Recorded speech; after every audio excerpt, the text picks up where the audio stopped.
ডাকসু নির্বাচনে সেনা মোতায়েন নিয়ে অবস্থান স্পষ্ট করলেন প্রধান রিটার্নিং কর্মকর্তা। বিস্তারিত সংবাদ। ঢাকা বিশ্ববিদ্যালয় কেন্দ্রীয় ছাত্র সংসদ ডাকসু নির্বাচনে সেনা মোতায়েনের বিষয়ে অবস্থান স্পষ্ট করেছেন প্রধান রিটার্নিং কর্মকর্তা অধ্যাপক মোহাম্মদ জসিম উদ্দিন। তিনি বলেন, নির্বাচনে নিরাপত্তা রক্ষায় প্রয়োজন হলে সেনাবাহিনীর সহযোগিতা চাওয়া হবে, তবে এখন পর্যন্ত নিরাপত্তা নিয়ে শঙ্কার কোনো কারণ নেই। আজ বৃহস্পতিবার বেলা 3:30টার দিকে বিশ্ববিদ্যালয়ের নবাব নওয়াব আলী চৌধুরী সিনেট ভবনে রিটার্নিং কার্যালয়ের সামনে এক ব্রিফিংয়ে সাংবাদিকদের প্রশ্নের জবাবে ডাকসু ও হল সংসদ নির্বাচনের প্রধান রিটার্নিং কর্মকর্তা এসব কথা বলেন।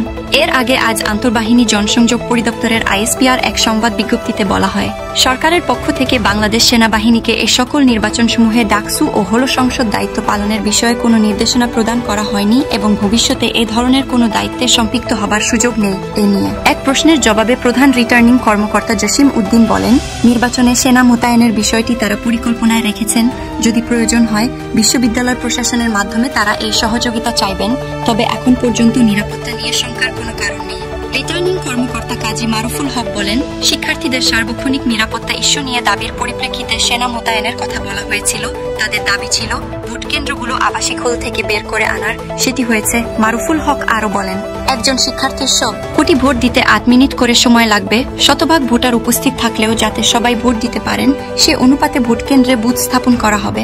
সবাই ভোট দিতে পারবেন, কোনো অনিয়ম হবে না, সবাই ভোট দিতে পারবেন। নির্বাচন নিয়ে কোনো রকম আশঙ্কা এ মুহূর্তে নেই। আচরণবিধি সংক্রান্ত টাস্ক ফোর্সের প্রধান অধ্যাপক গোলাম রব্বানী বলেন, ক্যাম্পাসে এ মুহূর্তে কোনো ব্যানার ফেস্টুন নেই। প্রক্টর অফিসের মাধ্যমে সব সরিয়ে ফেলা হয়েছে। প্রার্থীরা হ্যান্ডবিল লিফলেট বিতরণ করতে পারবেন, তারা সেটা করছেন। আচরণবিধি সংক্রান্ত টাস্ক ফোর্সের প্রধান বলেন, চারুকলায় আচরণবিধি লঙ্ঘনের অভিযোগ পাওয়া গেছে, সেটার পরিপ্রেক্ষিতে তদন্ত কমিটি করা হয়েছে। আজকের মধ্যেই তারা প্রতিবেদন দেবে। আজ সারা দিনে আচরণবিধি ভাঙার কোনো অভিযোগ তারা পাননি বলেও জানান তিনি।